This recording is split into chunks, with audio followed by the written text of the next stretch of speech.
Salut mes petites tourterelles ninja, comment allez-vous? Aujourd'hui on va aborder un sujet que je n'ai encore jamais fait sur ma chaîne et un sujet que je trouve assez intéressant puisqu'il n'a d'ailleurs jamais été fait sur YouTube.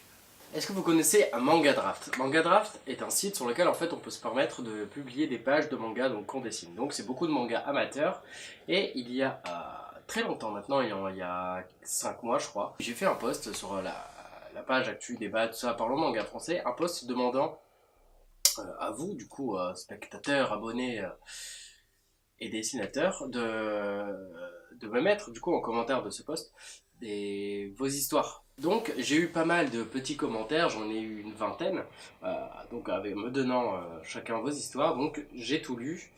Ça a été très long, sachant que j'ai beaucoup de choses à faire à côté, forcément j'ai pas pu prendre autant de personnes que je voulais, j'ai pris 4 personnes. Ces 4 personnes ont accepté de jouer le jeu, parce que j'ai imposé mes petites conditions évidemment, parce que vous le savez, je suis casse-couille.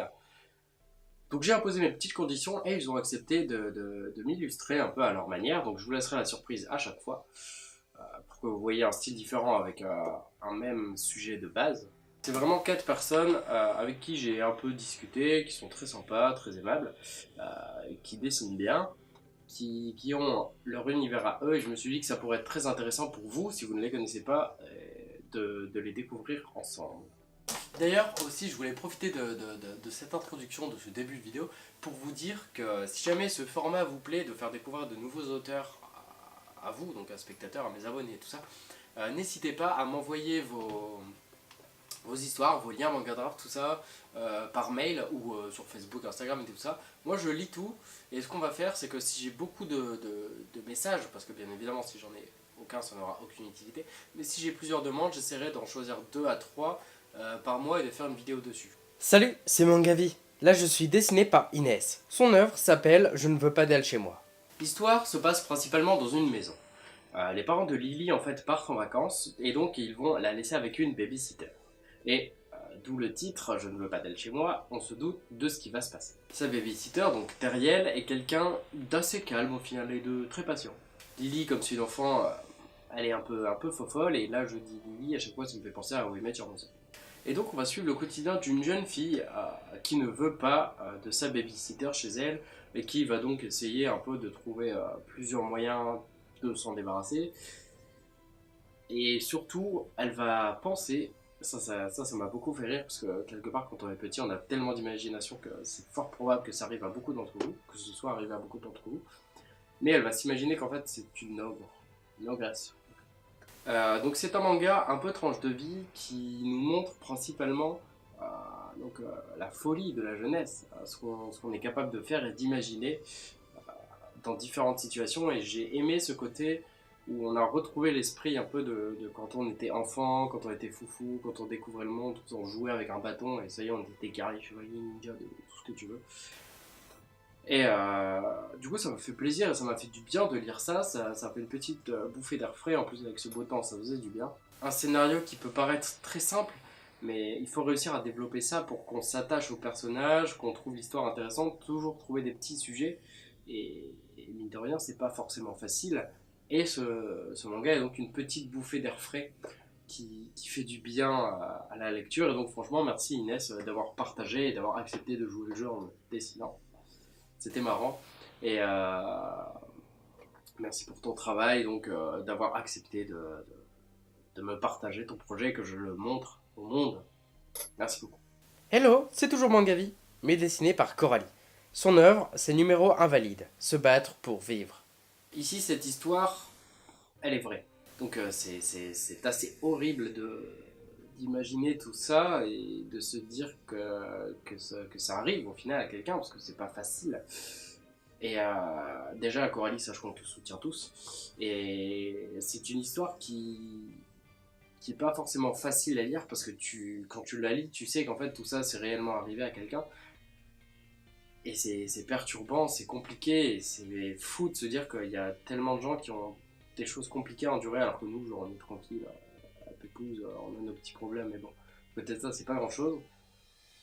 Et donc, déjà, franchement, félicitations d'avoir osé montrer ça déjà en manga, c'est déjà C'est déjà extrêmement courageux de ta part. Donc ici on va suivre vraiment la vie de Coralie en fait lorsqu'elle a appris qu'elle avait le syndrome, je vais prendre mon téléphone et je vais lire parce que c'est assez compliqué, le syndrome de Rokitansky-Kuster-Hauser.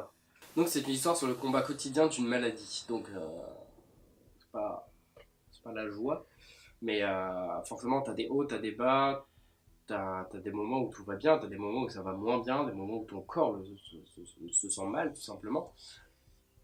Et c'est pas facile à lire déjà, moi je le dis, hein, j'ai pas forcément eu beaucoup de plaisir à lire ça parce que forcément c'est pas beaucoup de fun, mais c'est une histoire extrêmement touchante et émouvante déjà qui apprend beaucoup de choses sur une maladie dont je ne connaissais rien. On se met pas à la place de ces personnes qui endurent tout ça au quotidien. On peut pas savoir ce qu'elles vivent, ce qu'elles ressentent, comment ça se passe pour eux, comment ça se passe chez eux. Parce que du coup, ta vie, elle va changer du tout au tout, du jour au lendemain, lorsque tu vas apprendre ça. Et donc, en fait, c'est admirable de réussir à montrer tout ça en manga. Surtout que t'as un petit style à toi, t'as fait des pages couleurs et tout ça, et ton style s'améliore de dessin et tout ça. Et franchement, c'est courageux, c'est fou.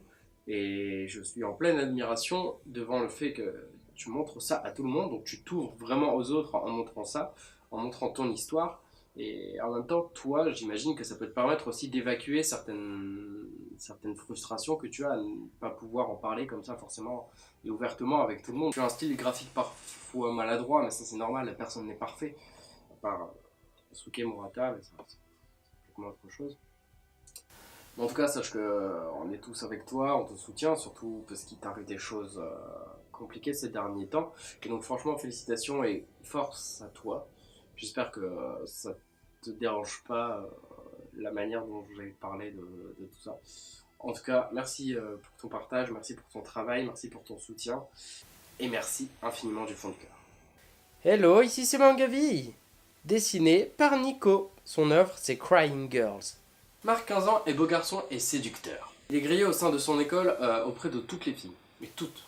Fort heureusement, Jay, le président des élèves, hein, donc le grand chef de tout ça, doit organiser la fête interlycée entre donc eux, forcément les personnages principaux, et un autre lycée qui, eux, seront composés principalement de filles.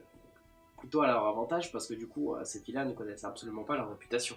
D'autres représentants arriveront aussi au fil des pages, au fil des tomes, parce qu'il y a déjà 3 tomes, ce qui est quand même balèze.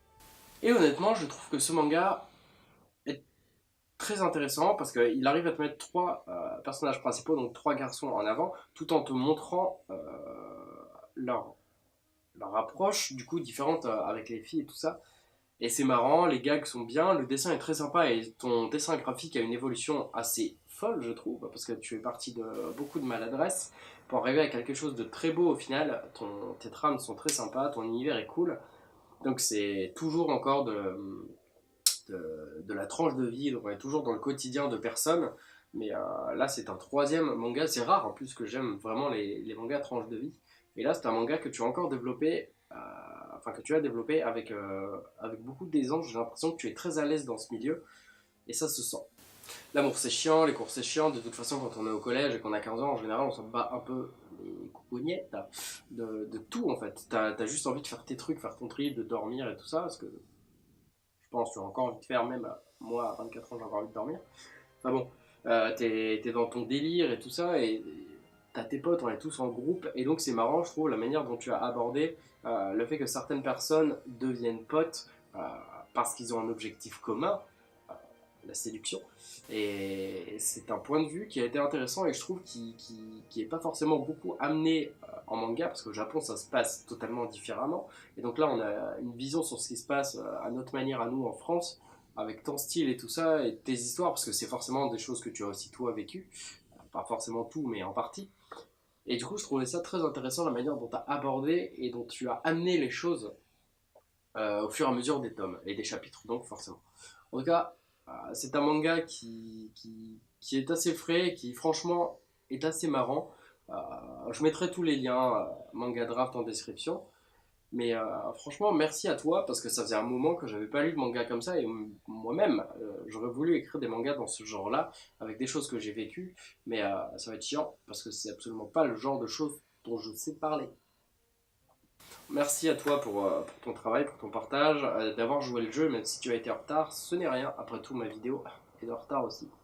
Et enfin, je suis toujours Mangavi, vu que vous êtes sur ma chaîne, mais dans le style de Laura cette fois. Son œuvre, c'est Lugus ou la légende du chaudron de Daga. Et en me dessinant en tout petit comme ça en chibi, t'as voulu me faire passer un message comme quoi je suis petit en général ou... C'est quoi le délire? Ici, on va suivre des légendes celtes. Donc tout un univers que je ne connais absolument pas, dont je suis très éloigné. Du coup, ça a été beaucoup de découvertes. Donc là, Laura nous proposera un one-shot qui est disponible en ce moment sur Ulule, qui mettra en avant donc Lugus, un géant protecteur du Nil et donc protecteur du chaudron de dégâts, et Eva, jeune humaine, qui commence très mal en manquant de se faire dévorer par une créature énorme, et heureusement Lugus était arrivé à son secours. C'est donc ainsi que nos deux héros feront donc leur rencontre, mais on n'oublie pas bien évidemment que tout cet univers c'est celtique, donc il peut se passer tout et n'importe quoi. Laura nous a dévoilé quelques images de son Ulule, donc des ex-libris et tout ça, et on peut dire que ça claque. Donc Eva cherche pendant quelques temps, parcourt l'île, tout ça, à la recherche du chaudron de Daga. Et un jour, après un mois de recherche acharnée, elle finit par tomber dessus. Ah oui, on va s'arrêter là-dessus. Ça laisse bien du suspense, tu vois. Un manga qui promet bien des surprises dans un univers shonen, un peu plus shonen que Tranche de vie. Donc c'est la première fois que c'est le premier shonen que je fais dans cette vidéo. J'ai lu énormément de shonen en termes général, de ce qu'on m'a envoyé, mais là ça a été vraiment une belle découverte pour moi. Les autres, je ne dis pas qu'ils sont mauvais, je ne dis pas que ce que vous avez fait est mauvais, juste que là j'ai pris les 4 personnes qui m'ont vraiment tapé dans l'œil, avec qui j'avais vraiment envie de faire une vidéo, et avec qui j'ai été motivé à faire quelque chose en fait. Donc c'est vraiment 4 histoires qui m'ont plu. Je ne dis pas que qu'il y a eu que pour les autres, genre par exemple le dessin a été moche ou que le scénario était très mauvais.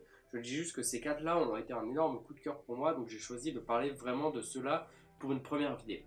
En tout cas voilà, le gagnant du concours pour le manga Egregor tome 1 a été contacté sur Facebook, puisque il avait partagé, cette personne avait partagé la publication, je ne sais plus son nom, désolé, avait partagé la publication sur Facebook, donc je l'ai contacté, je lui ai envoyé un message pour avoir donc son adresse, tout ça, afin de pouvoir lui envoyer ce magnifique tome, qui j'espère lui plaira. J'espère que tu me feras un retour, parce que vous savez que ça me fait plaisir à chaque fois que je fais des concours d'avoir des retours pour que vous me confirmiez si ça vous a plu, tout ça. C'est vraiment un gros kiff pour moi. En tout cas, je vous dis donc à très bientôt, donc sûrement la semaine prochaine pour une nouvelle vidéo. Je vous fais d'énormes bisous, je suis extrêmement fatigué, je bouge partout en ce moment. À la semaine prochaine, bisous sur vos fesses.